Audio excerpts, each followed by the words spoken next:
Today we're going to be making a ton of D6s for my dad, Ribo Grandpa. Remember last week when I made some dice out of glue? Well, I thought they turned out so darn good I should make my dad a set, except he doesn't really play D&D, he plays Warhammer with me, so we need a lot more D6s than what I was making. Remember a couple of months ago when I was making dice molds out of PVC pipe? Well, I made a slab mold that has 10 D6 molds in one. It's not all that difficult to make, but it did require me making 10 D6 masters in one go, and now I'm finally going to unveil it for what it was supposed to be used for, making Warhammer dice, specifically Age of Sigmar, because that's what we play. Now I'm using a couple different colors. He likes black, he likes gold, because he's my dad, and he likes red. We're going to combine a couple different techniques here to make something really awesome, so let's lay out some parchment or wax paper and start mixing up some resin. I'm using Envirotex light resin. You mix it by volume, not by weight, so essentially you can eyeball the right amount for both of them, mix them up together for a couple of minutes or until your arms are sore. Seriously, make sure you mix it plenty, and then you are good to go. This resin has about a 45-minute work time, so let's get started and not delay anymore. The main thing I want to do with this is open this cool red foil. It's basically like gold leafing foil, except it's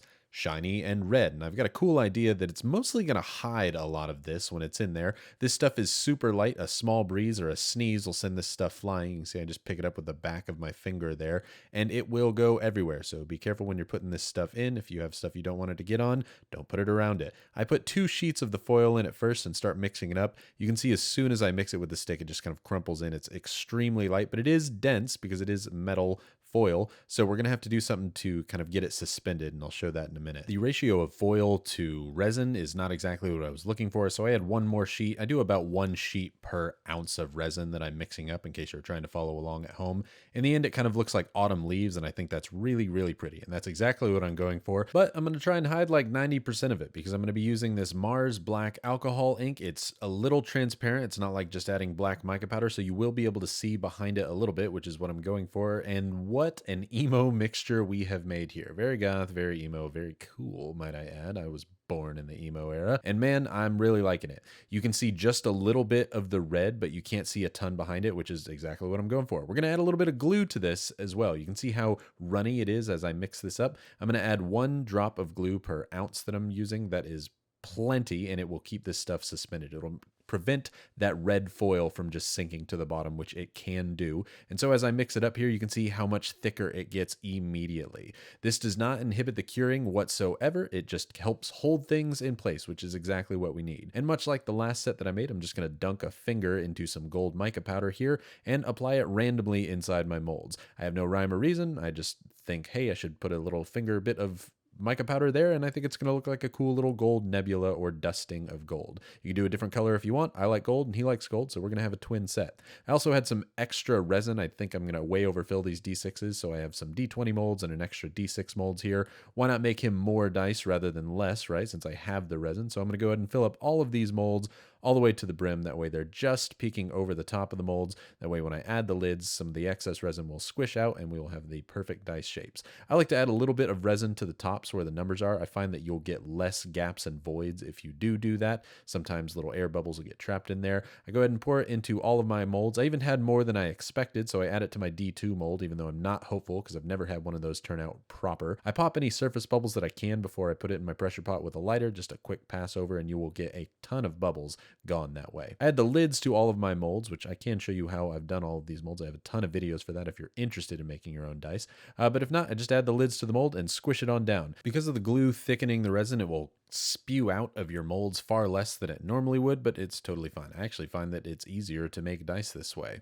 I'm going to add it to my pressure pot for 24 hours for at least long enough for it to cure, adding all of my dice in there, and I even weigh down the big lid just a little bit extra. I really want to make sure these D6s work out. Shout out to all the handsome men and women of the Silphco Pokemon Draft League, by the way. Putting it in the pressure pot will essentially get rid of all of the tiny bubbles in your dice and hopefully reduce chances of getting like gaps and voids in them. It makes it so that you have more consistent dice more of the time. So let's go ahead and take a look at these. Let's pop them open and see. Oh, did I say pop them open and see? What I meant was thank you to our sponsor, Void Sea. Void Sea is a brand new expansion for D&D 5e, or the 2024 edition, that's a grimdark, eldritch infested high seas adventure. I talked about them last month when I showed off their sick miniatures, but now their campaign is live on Kickstarter. It's run by the 3 giants of industry, Loot Tavern, Archvillain Games, and Titan Forge. It's got a 350-page sourcebook, brand new naval combat rules, which is good because they've got the files for a big-ass mimic ship, and also they've got this cool shark guy with a little dude on his shoulder. There's over 10 new subclasses to choose from, over 10 new species as well, and all of the minis have STL versions for you to 3D print, or even virtual tabletop versions if you just want to do it online. I really think there's a little something for everybody in here. I'm not even shy about it though, I'm here for that 18-inch mimic ship. But just so that you all know, since I know you like dice, the first 72 hours of people who get the early bird stuff, you get a free dice set. So go ahead and check out the link in the description down below. Thank you to Void Sea for sponsoring this video. Now let's actually see what we did with these dice. And what we did was pretty darn good. You can see the foil is suspended nicely inside the dice. There's no issue of that falling to the bottom. The gold is nice and kind of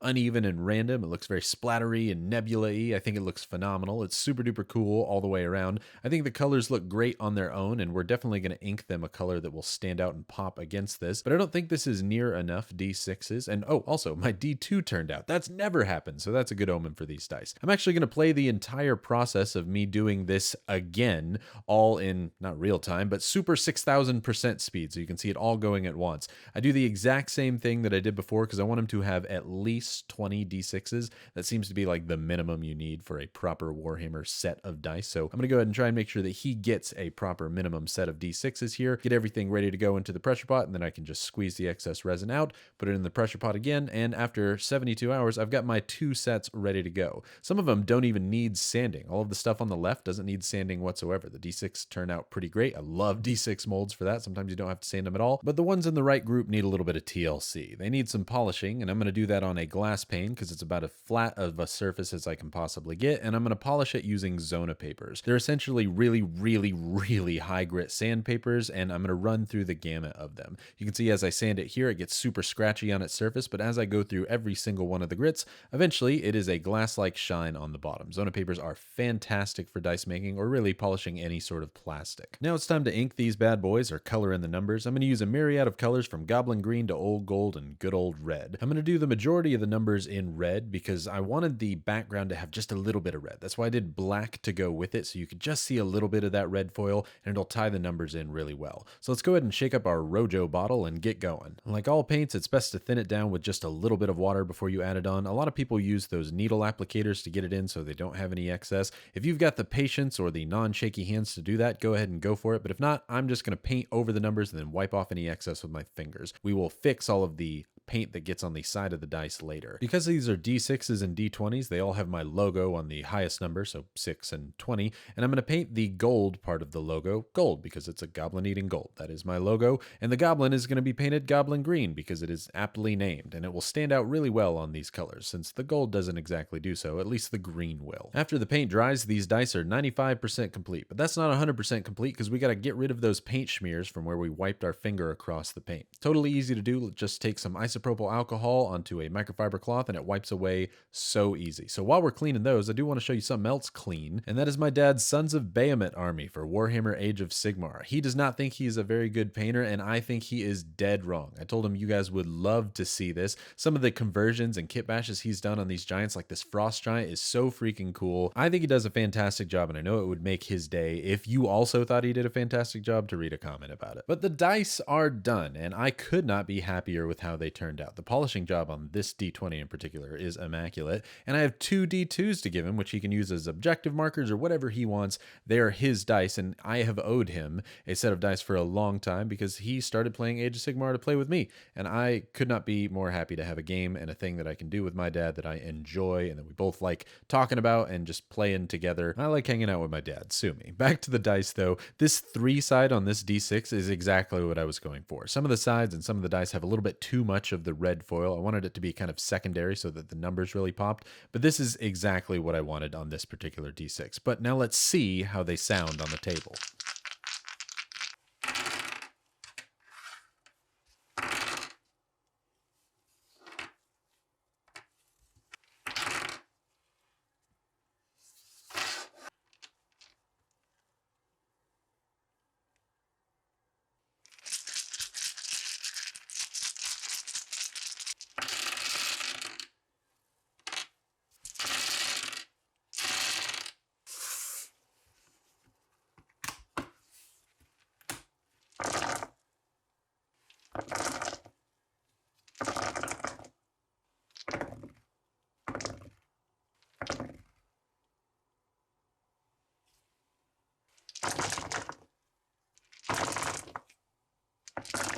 That's a lot of D6s and they sound pretty good. I also really like about these the fact that I basically have the twin RPG set to them because his are red with the red foil and mine have the kind of galaxy glitter and our blue. It kind of feels like we have this cool, I've got the blue one, you've got the red one thing going on. Now that I know the D6 slab works so I can make a bunch of Warhammer dice really easily, let me know if there's some armies that I just absolutely have to try and make their color scheme for. I have some armies of my own that I want to be able to make some dice for, but let me know in the comments down below what you think I should do. I also only had one D6 fail out of the 22 that I tried to make. That's a pretty darn good ratio for me. I'm really proud of how these dice turned out, and I'm even more proud of who's going to get to use them. So make sure you subscribe so you don't miss the next video that comes out. Like the video if you like it, dislike it if you dislike it. I want to hear that too. And either way, I hope that you have a fantastic day.